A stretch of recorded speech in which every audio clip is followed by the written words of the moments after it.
Donc pour les autres questions, qui est concerné par le jeûne, l'état du jeûneur avant et après le ramadan? J'appelle notre très cher missionnaire, M. Nassir Ahmed Saeb.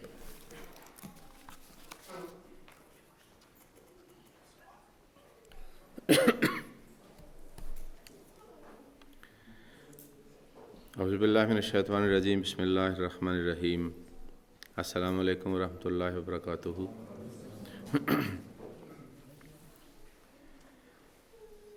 Le Saint-Prophète sallallahu alayhi wa sallam, en parlant de la communauté musulmane, il a donné, c'est-à-dire exemple d'un bâtiment ou d'un corps. Il a dit que la communauté est comme un corps.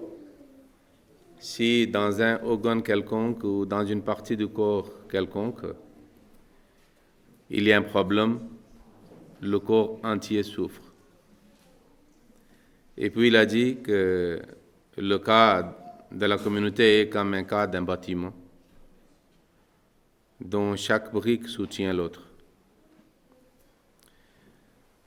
Alors, des exemples nous facilitent à comprendre certaines réalités. Souvent, l'homme comprend mieux les choses lorsqu'on illustre quelque chose ou présente un exemple physique ou mondain. C'est pour cela, quand nous lisons le Saint-Coran, nous trouvons que Dieu parle du système solaire, de la lune, de la terre et de la pluie. Et l'homme comprend très facilement ces choses, et puis Dieu tourne l'attention de l'homme vers l'aspect moral et spirituel. En ce qui concerne le ramadan et le jeûne, on peut présenter pour notre compréhension comme un bâtiment ou comme un corps. Nous savons très bien qu'il y a au moins 3 aspects de notre corps ou 3 parties. Une est notre squelette. C'est bien d'être ça? Notre squelette. Et puis, nous savons très bien qu'il y a la chair et les autres organes. C'est la deuxième partie. Et le troisième, c'est notre âme. Seulement le squelette, et c'est une structure de notre corps, mais si vous voyez le squelette seulement, qui est essentiel, mais on n'a pas envie de le revoir. C'est pour cela que Dieu a mis la chair avec différents organes. Il y a la chair et la peau qui devient comme une sorte de décoration de notre corps. Et puis on est, c'est-à-dire ému que voilà la création de Dieu qui a une beauté, qui est bien décorée. Mais un homme vivant et un homme mort, quelle est la différence? Cadavre, il a aussi le squelette et les organes, la chair et le peau. Mais il n'y a pas son âme. Et absence de l'âme pour faire une désintégration de notre corps, jusqu'à ce qu'on n'a plus envie de s'approcher de ce corps. C'est pour ça que vous voyez, on fait quelque chose pour couvrir notre nez, de ne pas respirer l'air. Donc la source de la vie est notre âme, qui n'est pas une entité physique, c'est spirituel. Et la chose qui maintient notre beauté aussi, c'est aussi cette âme. Mais le corps physique, le squelette et la chair ou le peau, c'est aussi nécessaire. Prenons le cas d'un bâtiment. D'abord, il y a aussi une structure qui est comme squelette. Et puis, avec des briques, on fait des chambres de maison. C'est pour ça, à la fin, lorsque d'anciennes civilisations, on voit aujourd'hui, ancienne Rome, par exemple, ou, comment on dit, grec, civilisation grecque, nous voyons le squelette reste, mais les autres, pas de briques. Alors, même avec les briques, on peut faire les chambres et les bâtiments. Mais avant que l'homme entre pour vivre, qu'est-ce qu'il fait? Il fait différentes sortes de peintures, de différentes couleurs, de différents, c'est-à-dire matériels. Et il fait avec même, pas, on a besoin de lumière et l'air, mais les lumières sont aussi d'une sorte de décoration. Parce que c'est la nature humaine. Sinon, la structure ou le squelette de corps était suffisante. Sans peau ou sans briques, ou le ciment qu'on fait sur les briques, mais de différentes couleurs, les portes de différentes couleurs, qui fait allusion vers la vie ou animation de ce bâtiment. Maintenant, prenons le cas de Ramadan Audition. Il y a une squelette, une structure. C'est quoi? D'observer, de respecter 3-4 conditions de matin à partir de l'aube jusqu'à le coucher du soleil. OK? De s'abstenir de manger, de boire ou des relations conjugales. C'est le squelette. Maintenant, la chair et la peau, de respecter les autres choses qui sont liées, attachées à notre jeûne, à notre Ramadan, mentionné par le Saint-Coran ou par le Saint-Prophète sallallahu alayhi wa sallam, oralement ou avec sa pratique, qui peut faire une sorte de décoration de notre jeûne. Mais le mot qui est utilisé dans le Saint-Coran ou dans le Hadith pour le mois de Ramadan, c'est Ramadan ou As-Sawm. Ces deux mots sont très, très importants et significatifs. Si nous cherchons dans les dictionnaires les significations de ces mots, les détails donnés par le Saint-Coran ou par le Saint-Prophète sallallahu alayhi wa sallam, ok, prennent la source de ces deux mots. Que signifie Somme et Ramadan? Le Messie premier, le fondateur de la communauté Ahmadiyya, il dit que les gens ou certains savants de musulmans, ils ont pensé que Ramadan est commencé en été, c'est pour cela le mot Ramadan est utilisé, parce que Ramz signifie la chaleur. Donc, l'art est allé jusqu'à l'aspect physique. Comme quelqu'un voit un homme ou un bâtiment de loin, il voit seulement le bâtiment ou un corps quelconque. Mais le Messie premier dit qu'en réalité, Ramadan est tafniya, parce que dans la langue arabe, il y a un mot pour, c'est-à-dire singulier, un autre mot pour le pluriel, mais pour deux aussi, il y a un mot. C'est une distinction de la langue arabe par rapport aux autres langues. Donc, Ramzan signifie dans la langue arabe chaleur. Donc, Ramadan, c'est deux chaleurs. Chaleur physique et spirituelle.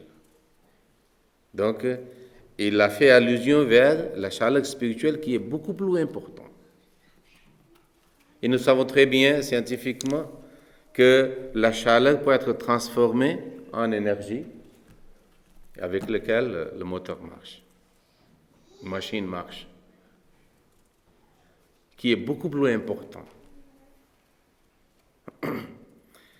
Et Somme signifie aussi, c'est-à-dire Somme a la même connotation, la signification comme on dit sabre, L'exercice de la patience, la persévérance, hein, s'abstenir, de résister.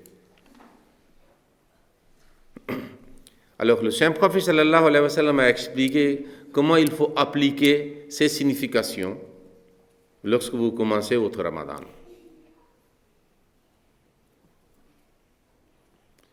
C'est tellement important, ok, je vais entre parenthèses dire quelque chose, qu'il est difficile de trouver une religion quelconque qui montre son appartenance divine, dans laquelle il n'y a pas de notion de jeûne. La forme peut être différente, les conditions peuvent être différentes, mais la notion de jeûne, de pratique de jeûne, et l'exemple des envoyés divins sont dans toutes les religions. Même aujourd'hui, il y a certaines, c'est-à-dire tendances religieuses, on peut dire qu'elles ne sont pas acceptées, même par les adhérents c'est-à-dire cette idéologie, cette philosophie, comme la religion. Mais au départ, selon nous, c'était certainement une religion quelconque. Aujourd'hui, ils disent c'est une philosophie quelconque. Il y a la notion de jeûne. Alors, au fur et à mesure, il y a eu évolution de la religion, de Adam jusqu'au saint prophète sallallahu alayhi wa sallam. Alors, le jeûne a été aussi évolué, jusqu'à il a trouvé la forme parfaite, au sommet de c'est-à-dire comme l'islam est le sommet de la religion, ok, une forme parfaite de la religion, qui est commencée par Adam, le tout premier prophète de Dieu.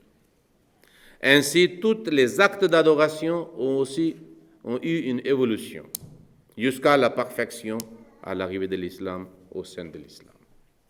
C'est pour ça les conditions, les disciplines, comment il faut le respecter, comment il faut l'observer, comment il faut le commencer, comment il faut, c'est-à-dire améliorer la qualité, la décoration spirituelle, et puis quel est le but de c'est-à-dire jeûne ou de Ramadan.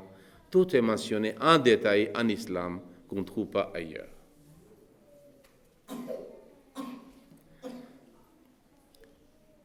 Maintenant, comme la prière, il y a une squelette, structure, différentes postures. Et puis la beauté de la prière est que dans chaque posture, il y a quelque chose à dire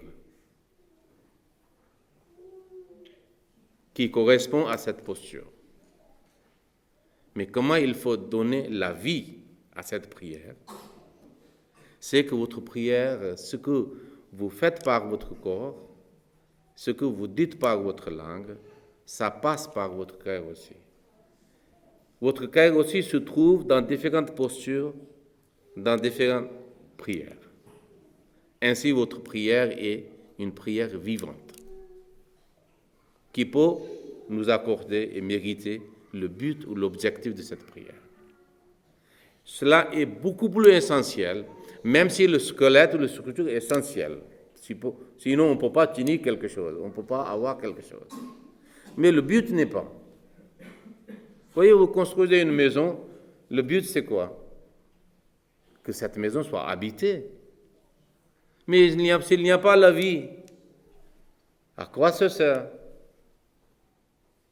C'est le même et la prière, le même et le ramadan et le jeûne. Alors, il y a de différentes catégories de gens qui observent le jeûne. Il y a ceux qui se contentent de structure ou de squelette. De matin jusqu'au soir, ils ne mangent pas, ils ne boivent pas. Mais les autres choses qui font la décoration de ce jeûne, il y a, c'est-à-dire moins de gens qui se contentent de structure ou de squelette. Si parmi les 100 musulmans, 80 musulmans font le jeûne, mais parmi ces 80, tout ne fait pas attention, tout le monde ne fait pas attention vers la décoration spirituelle ou morale. Il y a beaucoup de musulmans qui ne font pas les salats. Si quelqu'un ne fait pas le salat avec le ramadan, je ne sais pas c'est quel ramadan. Peut-être c'est le ramadan des gens qui étaient avant l'islam. Ok? Parce que les hindous, les bouddhistes, les hindous, les chrétiens, les juifs, il ne faut pas la prière. 5 prières. Donc il est encore à accepter l'islam. Et puis, pas seulement les prières. C'est-à-dire, le saint prophète sallallahu alayhi wa sallam a dit que si quelqu'un n'abandonne pas son habitude de mentir, et puis le dispute, le querelle, et des guerres, des conflits, Dieu n'a pas besoin que vous restez affamés et assoiffés. Donc il a fait allusion vers l'objectif et le but du Ramadan. Alors il a dit que le Ramadan et le jeûne est pour moi. Allah a dit au saint prophète sallallahu alayhi wa sallam que l'homme fait différents actes pour lui-même, pour avoir des bénéfices ou avoir des résultats ou les récompenses de la part de quelqu'un. Mais le jeûne, c'est pour moi, et moi, je donne la récompense. Ou je suis la récompense du jeûne. Maintenant, comment un jeûne peut être pour Dieu? Par exemple, si vous travaillez dans un bureau et votre patron vous dit « Fais ce travail pour moi, c'est mon travail ». Pouvez-vous faire n'importe comment? Non. Son travail pour lui sera que vous le faites selon sa volonté, selon la méthode qu'il vous a dit, tout en respectant ses consignes, ses directives. Sinon, ce n'est pas pour lui, c'est pour vous. Parce que vous faites votre propre idée dedans. Donc, les jeûnes ou le Ramadan peut être pour Dieu si nous le observons, nous le faisons comme Allah a dit de le faire. Puis, le jeûne sera ou le Ramadan sera pour Allah. Et quand ça dit, s'il dit, il faut le faire, vous le faites. Il dit, il ne faut pas le faire, vous ne le faites pas. Malgré ou bon gré. Il est possible que si vous luttez pour arriver jusqu'à ce niveau, que au départ, 60% des jeunes c'est pour vous et 40% ou 30% c'est pour Dieu. Mais il faut lutter et donner l'espace ou la place de Dieu plus en plus. Et élargissez sa place et réduisez votre propre place. Et puis un jour viendra, 100% c'est pour Dieu. C'est Dieu qui n'existe pas moi. Et comment on peut le faire?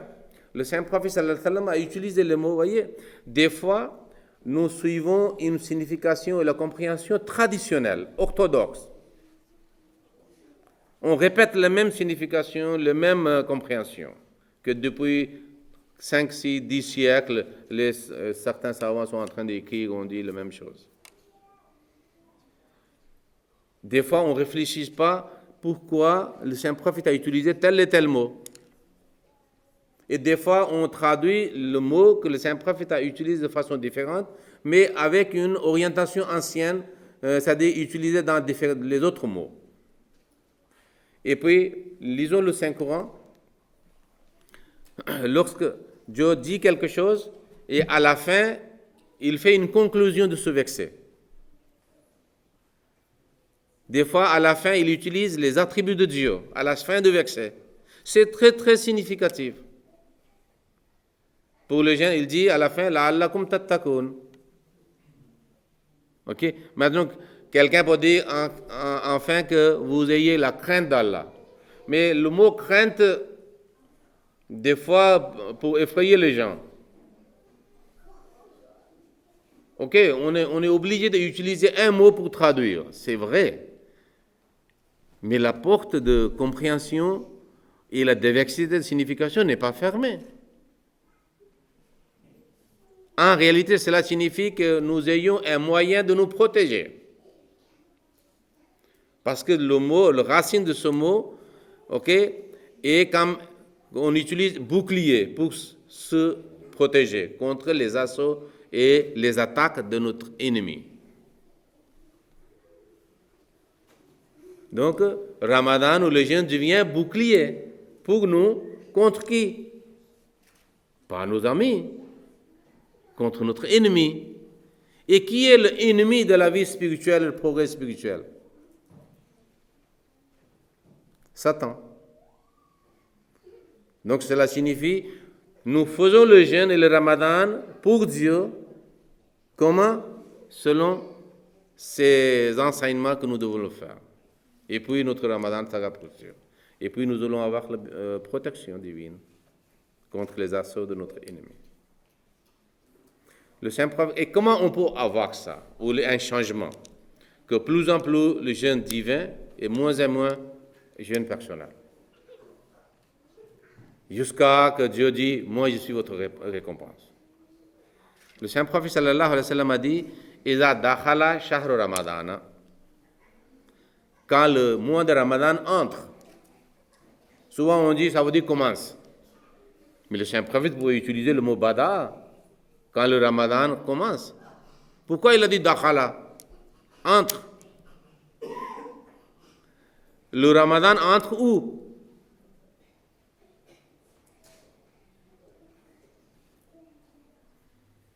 Une chose entre dans une autre chose.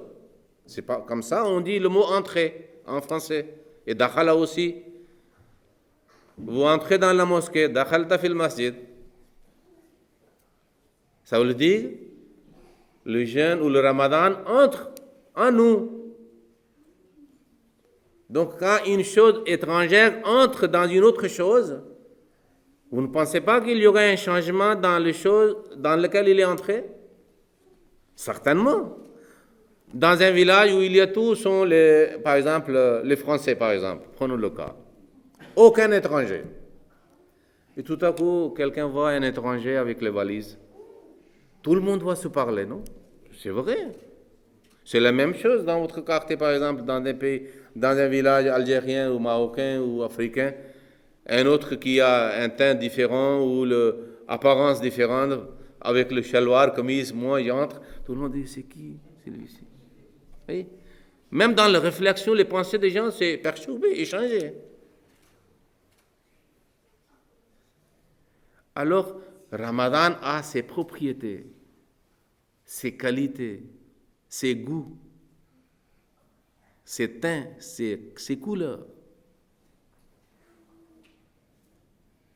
ses conditions, responsabilités, discipline. Si nous laissons entrer en nous, certainement, on doit avoir un changement créé par ce Ramadan. Et petit à petit, si vraiment nous voulons suivre le Ramadan prescrit par Dieu, il y aura, c'est-à-dire une nouvelle ville construite à nous. Et Ramadan nous a transformés. Une grande marmite du lait, vous mettez une petite quantité de yaourt. Le soir, vous le faites et le matin, qu'est-ce que madame voit? Marmite entière de lait est transformée en yaourt. C'est ça qu'on fait dans le village. Qui ne connaît pas ce phénomène? Si nous ne laissons pas donner une telle importance et la force de changement de Ramadan que nous voulons faire chaque année, qu'il crée un peu de changement en nous, donc quel bénéfice de Ramadan? C'est pour ça que le Saint-Prophète a des centaines de paroles concernant le Ramadan. Pourquoi il a dit ça? Peut-être par cette parole, quelqu'un le comprend. Peut-être par une autre parole, une autre personne comprend une autre chose.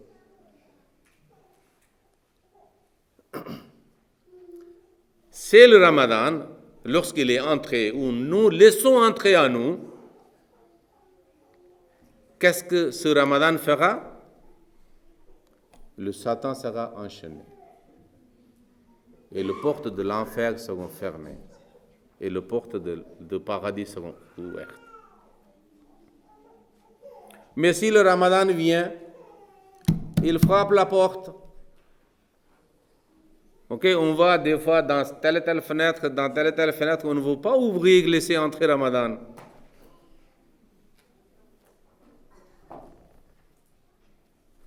Et des fois, on n'a pas envie de recevoir quelqu'un.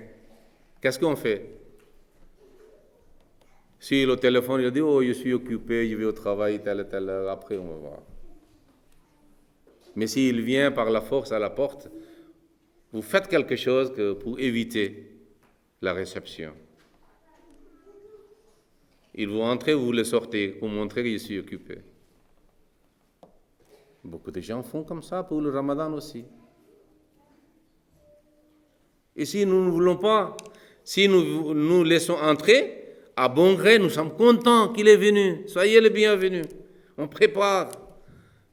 Des fois, de plus en plus, nous donnons l'importance à notre invité, plus en plus, on fait un changement dans notre maison, c'est-à-dire dans notre résidence, avant qu'il arrive.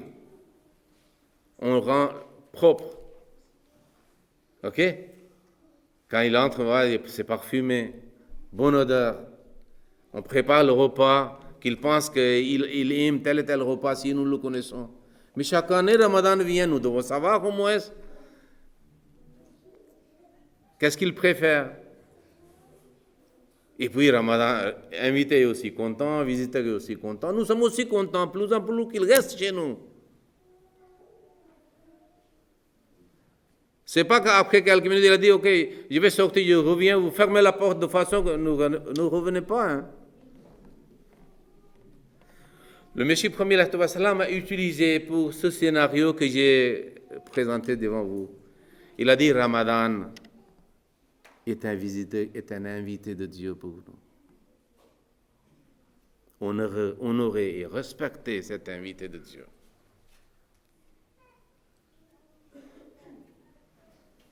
Et puis nous allons avoir toutes les bénédictions. Et la vie qui est la partie essentielle de notre corps, et aussi habitation des gens pour lesquels la maison est construite est importante. C'est ça le Ramadan et ses bénéfices. Et puis, Ramadan dira au Dieu quel était mon hôte, qui a bien accueilli, qui a respecté tout, il fallait. Dieu dira, ok, si ils ont respecté mon invité, mon envoyé, alors, donc, ils ont observé le Ramadan comme il faut, donc ils vont avoir la récompense. Et pour ces gens-là, le Satan est enchaîné. Et les portes de l'enfer sont fermées et de paradis sont ouvertes. Sinon, vous êtes ici en France, par exemple, il y a beaucoup de musulmans qui jeûnent. Ramadan arrive. Est-ce que vous avez vu, hors de votre petite ceinture de Ramadan, Satan enchaîné? Le Satan est ouvert. Hein? Il danse comme il dansait avant.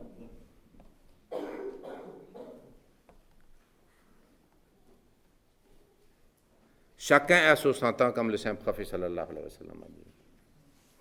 Si chaque musulman essaye d'étouffer la voix de ce Satan, avec ses bons actes d'adoration et essaye d'enchaîner ce Satan, si mon Satan est enchaîné, votre Satan est enchaîné, leur Satan est enchaîné, leur Satan est aussi sont enchaînés.